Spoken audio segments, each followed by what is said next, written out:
तुम दोनों का एक दूसरे से ताल्लुक है, तुम्हारे पेरेंट्स भी मोहब्बत करते हैं एक दूसरे से। इतने अरसे के बाद दोनों मिले हैं तो शायद अब जुदा ना हो।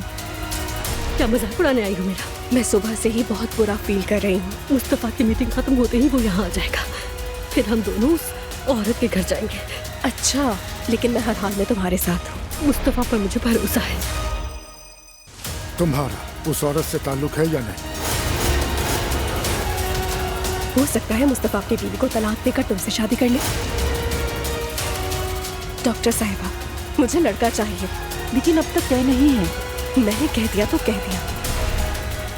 बच्चे की जिन्स मालूम हो गई है, हमारा बेटा है अज़लान।